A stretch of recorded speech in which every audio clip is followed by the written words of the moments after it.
Hey friends, Mike from Hillside Hives. I just want to give a quick update on basically I process my honey through. So I just wanted to kind of tell you what I do. I don't usually process honey in the winter. I let it there for spring to process.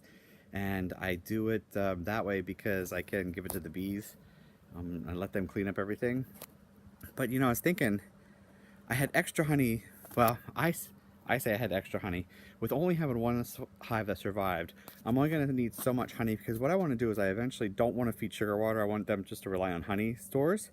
So in the spring, I was going to give them honey stores that I had here. So I had one deep and two medium of honey. And it's not that there was complete frames of honey, but there was enough honey on there. So I was going to leave that for them for the spring. But what I did is I decided to process some of that honey. I have one medium frame left, and it's, you know what it is it's not all honey. It's like some of it where the honey is just on maybe a third of the frame or a quarter of the frame, and the frame is built out with some comb. So what I'm going to do is I'm going to put that on that medium frame with just a little bit of that honey, a couple of those frames in my hive that still survived, and I will do that probably in another 2 months. But what I've done though is these are the 3 that I processed yesterday. These have honey on the foundation because I scrape mine with the spatula. So there's honey on foundations on these 3. What I'm gonna do is it's January right now. I'm not worried about predators getting in here, but I'm gonna block this off probably in another month and block this other one off. Remember, these are just my spare hives. There's nothing in these hives. So I'm going to block that off so predators can't get in there.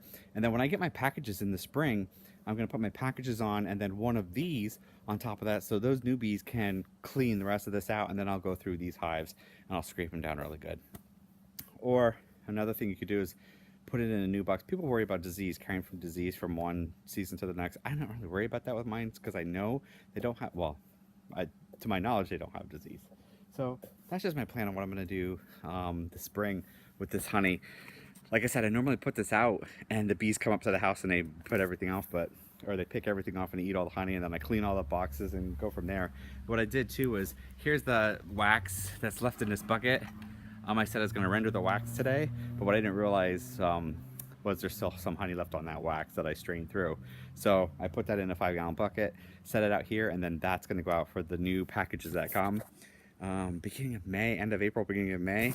I'll let that out so then the new packages have some honey that they can feast off of, and then I can render all that wax in May. That's what I've been up to today. Not really much. I will bottle the honey tomorrow and I'll let you know how much I get. And then it's going to go to Hatchland Farms. I already talked to Robin at Hatchland Farms and they're interested in honey, so the honey will go down there. So that's it. All right, enjoy your evening. We're supposed to get a little bit of snow tonight, so I think only a little bit, which it's a little bit warmer today. I think it's like 28 degrees and it feels really nice out here. I have my spring jacket on. Isn't that ridiculous? But it's okay. Enjoy your evening.